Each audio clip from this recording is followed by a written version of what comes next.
have you guys been explicit so far about wanting to win a championship this year? And yeah, I mean, absolutely. What does success then look like? I mean, a championship. Yes, Caitlin. We know the goal is always the championship, and you'd rather skip the personal glory talk. But let's be honest, somebody's got to toot your horn, so I'll do it for you. After a rookie campaign that felt more like a Marvel origin story, 62 records smashed, dragging a team from the bottom of the standings to the playoffs, and still managing to finish fourth in MVP voting. Caitlin Clark should have walked into 2025 as the clear MVP frontrunner. But the media? Oh no, they clung to their comfort blanket. A'ja Wilson. Same name, same narrative. And when it wasn't A'ja, they'd pivot to excuses faster than Angel Reese on a missed layup. But I will say a couple of things. Do I expect A'ja Wilson to be A'ja Wilson again this year? Yes. But I also know there is such a thing as voter fatigue. They don't like giving anybody MVP 3 times in a row. They barely like to do it 2 times in a row, let alone 3 times in a row. I just don't see it, simply because of voter fatigue. Like, it just is what it is. I also think that Caitlin was putting it together in such a way last year. They're only going to get better, and now they've got a full off season together. I could 100% see this happening. Caitlin Clark winning MVP. But now the shift has arrived, and it's loud. There we are right there. Caitlin Clark is officially the favorite to win the most valuable player. FanDuel, BetMGM, and yes, even ESPN, after months of shady behavior, now have Caitlin Clark leading the MVP race. Not tied, not trailing, leading. This isn't Twitter hype. This is Vegas talking. This is money talking. This is we know what's coming energy, and it's being backed up with receipts. If you agree Caitlin will win MVP this year, comment CC MVP down below. Let's go. We're not here to chase greatness. We're here to claim it. Our ambitions don't fit into headlines or highlight reels. So if you thought we arrived, 2 more for Boston. now you know. We're not here for the moment. We're here for the takeover. Even the media types who spent all of 2024 rolling their eyes and pretending they didn't see the explosion happening in Indiana, yeah, they're slowly lining up now. Suddenly, the tone's a little less smug and a lot more, wow, Caitlin might actually be her. The fans already knew. We've been screaming it for months. Caitlin Clark isn't just good, she's rewriting the rulebook. So, what's behind the sudden turnaround? Easy. Everything. Every sign, every stat, every offseason upgrade screamed MVP season incoming. So let's start with our 2025 WNBA MVP, and that has to go to the one and only Caitlin Clark. We're about to watch Caitlin go full supernova, and the league isn't even ready. But before we dive into this dominance, hit that like button if you think she's taking MVP and subscribe so you don't miss any Fever fireworks. I truly think that this second year for Caitlin Clark is going to be like nothing we have ever seen. She has had an entire offseason to train, to get into the gym, to work on things that she struggled with during her rookie season. Caitlin's rookie year wasn't just impressive, it was disrespectful to logic. 62 records. Let that number sit with you. And the crown jewel? The all-time WNBA single-season assist record as a rookie. That's not just elite, that's absurd. And she pulled it off while being public enemy number 1, the most analyzed, criticized, and televised player in the league, dragging a rebuilding team toward legitimacy. Imagine breaking records while dodging elbows and media shade every week. Like, she broke the record for assists. I don't think people really understand, like, how crazy that is to do as a rookie, your first year doing this. Then came the Olympic break, and Caitlin turned it into a statement tour. Take a look at this. These are the top 3 scorers in the WNBA since the women brought home gold in the Olympics a few weeks ago. 2 of the members are of the Indiana Fever, Caitlin Clark and Kelsey Mitchell. Post-snub, she went ballistic. 23 points per game, carrying Indiana like a backpack through the playoff push. And she didn't just elevate her game, she leveled up the entire roster. All while under a microscope that would have crushed most players. Naturally, everyone with a working brain figured year 2 would be even scarier. But then some analysts got brave. Bleacher Report's WNBA expert Nukas Duncan, put Caitlin 5th in his 2025 rankings. 5th. below Alyssa Thomas, who averaged a thrilling 10.6 points per game.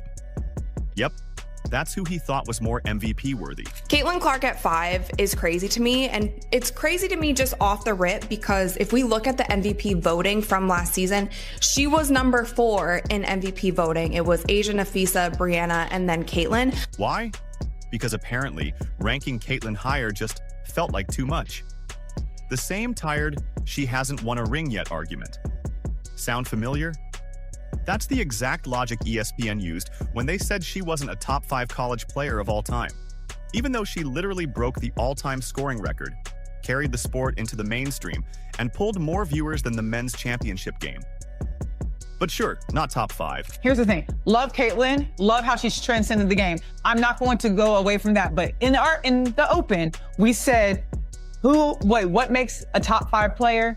Winning. The only strike against Caitlin Clark is that she has not won a national championship. And that is the only thing that you can put against her, because the way she has dominated the record books when she was at Iowa was something you cannot duplicate. She's a 3-time NCAA scoring leader and assist leader, a true point guard for the people, 3-time All-American, 2-time Naismith Player of the Year, 2-time AP Player of the Year, all-time leading scorer. She broke the records of Kelsey Plum and Sabrina. Like, literally, there is nobody who has been such a front-facing name. It's a direct reflection of her skill set, but how can you be a top 5 player if you have not won a title?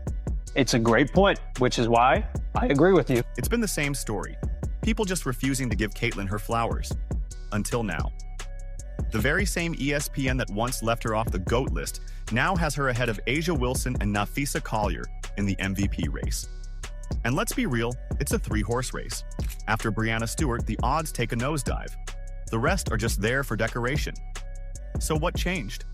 Oh, just everything. The signs were always there. The roster moves. The momentum. But once training camp opened, people finally opened their eyes. What Fever fans already saw in bold, glowing lights, the rest of the world is just now catching up to. Let's start with the biggest piece. Coaching. And I told y'all this last year. Well, I didn't tell y'all this last year on air, but like we saw when they took the pictures with Christy Sides, like when she pulled up on them at All-Star game, her, Kelsey, and AB, and everybody just kind of like rolled their eyes and walked away like she was a groupie. Yeah, that told me everything I needed to know. So when I said like she's not it was based on 2 years of seeing things that just shouldn't have been happening in the first place. The whispers were getting louder last season. Caitlin and the Fever were succeeding despite Christy's sides. Nobody said it out loud, but the awkward silences said plenty. Caitlin herself hinted at it early, mentioning the lack of sideline feedback. The chemistry, office, the body language, frustrated. Fans weren't subtle either, watching close games slip away thanks to sloppy rotations and disorganized sets. So, Indiana made the smartest move they could. Enter Stephanie White, 2023 Coach of the Year, and certified basketball brainiac. Yo, we cannot be short on that pass. We can't be short on that pass.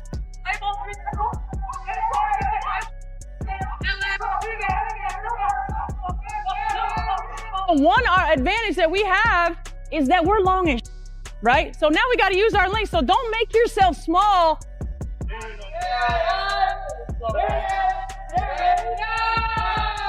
From day one, Fever fans knew this was a glow-up. And now, even the doubters are realizing it. Stephanie brings order, she brings purpose, and she brings plays that actually make sense. Good job! Great rotation! Good!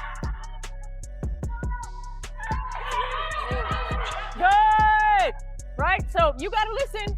You don't go until she says go. Yeah, she could stay. Yep, as soon as she says go, that's when you're going. White's presence will win games. But more importantly, it'll maximize Caitlin. Cleaner offense, smarter subs, movement, purpose, and Caitlin feeding teammates who are actually in the right spot to score? Hello, assist explosion. Efficiency goes up, turnovers go down, wins stack up, and suddenly the MVP narrative isn't a debate, it's a formality. And Caitlin? You can tell she's vibing. Even one Stephanie White would have been enough to supercharge her MVP case. But the Fever weren't done.